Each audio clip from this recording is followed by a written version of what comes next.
Saludar a Jorge Fernández. Jorge, qué gusto saludarte y leía con mucha atención hoy muy temprano tu columna y pues me llamaba mucho la atención y luego escuché la participación del subsecretario Encinas en la mañanera, te escuché hablar con Ciro Gómez Leiva. En estas horas que pasaron, en lo que se conoció con la conferencia mañanera, ¿en dónde estamos parados, Jorge Fernández, en este sentido y en el tema que tiene que ver con Ayotzinapa? ¿Cómo te va? Muy buenas tardes. Muy buenas tardes, Jaime, un placer estar contigo, con todos los amigos del auditorio. Y mira, yo creo que estamos parados exactamente en el mismo lugar en el que hablamos hace ya algunas semanas, después que se había presentado el informe y después que hicimos la entrevista con el general Rodríguez Pérez. La investigación que ha realizado el subsecretario Encinas, que ha encabezado el subsecretario Alejandro Encinas, tiene vicios de nulidad de origen. Lo habíamos dicho en aquella ocasión que era inverosímil. Muchas de las cosas que se platicaban ahí, que se decían, porque se platican, porque hay un problema en las mañaneras a veces, cuando no saben qué decir, ponen números.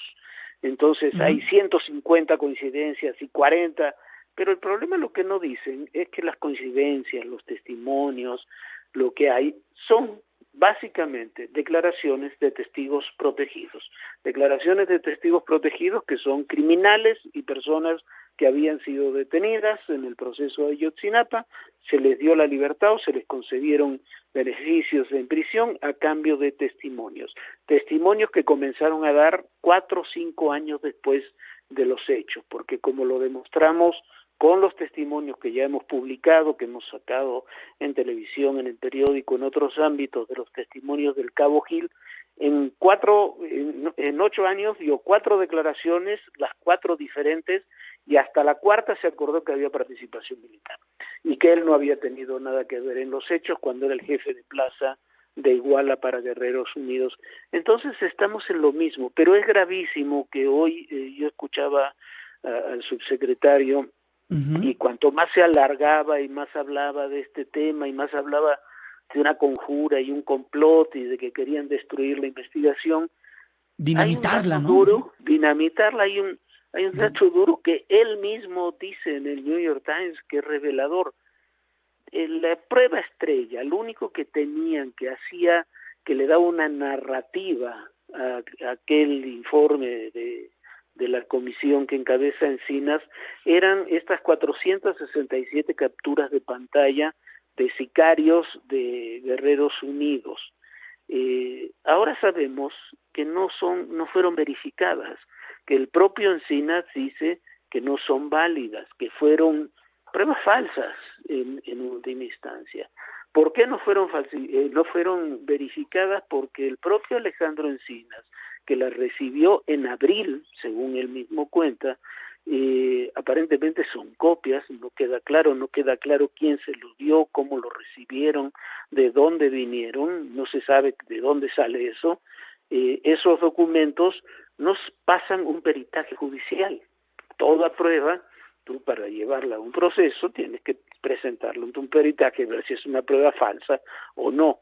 No se hizo. Ahora que se hizo, descubrieron que no son verídicas. Puede ser que coincidan algunos contenidos de algunas de esas capturas de pantalla con cualquier otra cosa, porque con algo las tendrán que haber fabricado, pero lo cierto es que no son reales.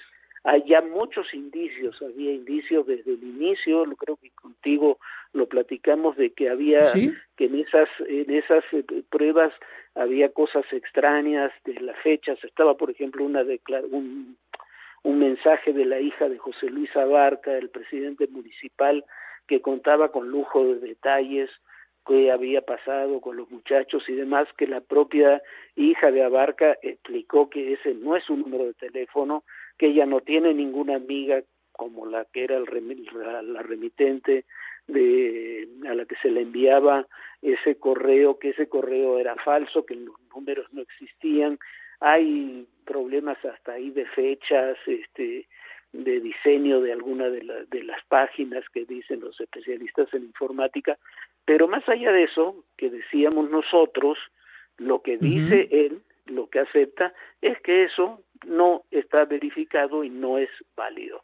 Claro. Sin eso, lo único que te queda son los testimonios de los testigos protegidos, que son los criminales que paradójicamente habían aceptado su participación en los hechos, como el cabo Gil, y que ahora están en libertad porque trabajan como testigos de la Fiscalía. Jorge, y en este intento de nueva narrativa, no puede haber sustento en una nueva historia. Sabemos lo que ocurrió, quizá no todos, por desgracia, y hay que decirlo también con ese tacto y con esa, con esa pena por la realidad de lo que le pasó a los 43 estudiantes. Los asesinaron, quizá no a todos los quemaron en el basurero de Cocula, pero fueron asesinados por grupos del crimen organizado que los apoyaron policías locales.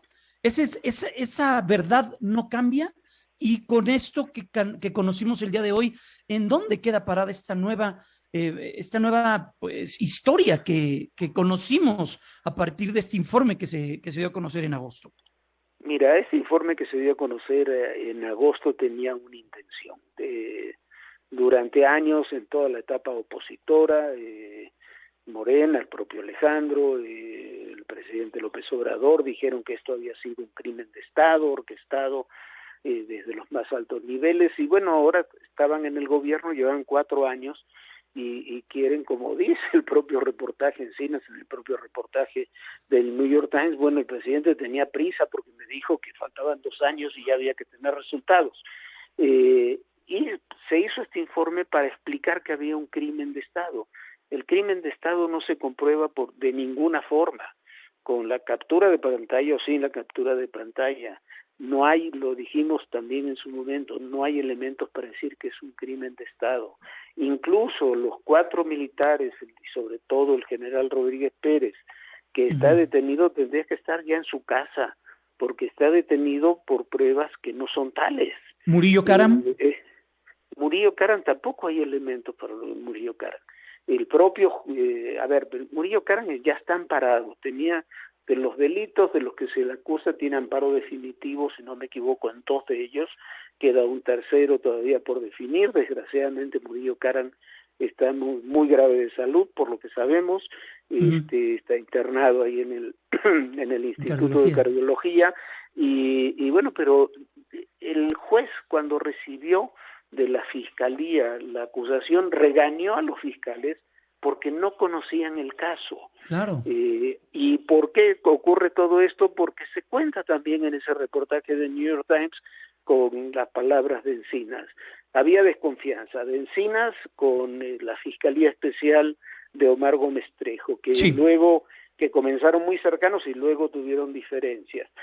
Había diferencias con la Fiscalía General de la República. Estos de materiales, estas capturas de pantalla no se presentaron a la Fiscalía porque desconfiaban de ella.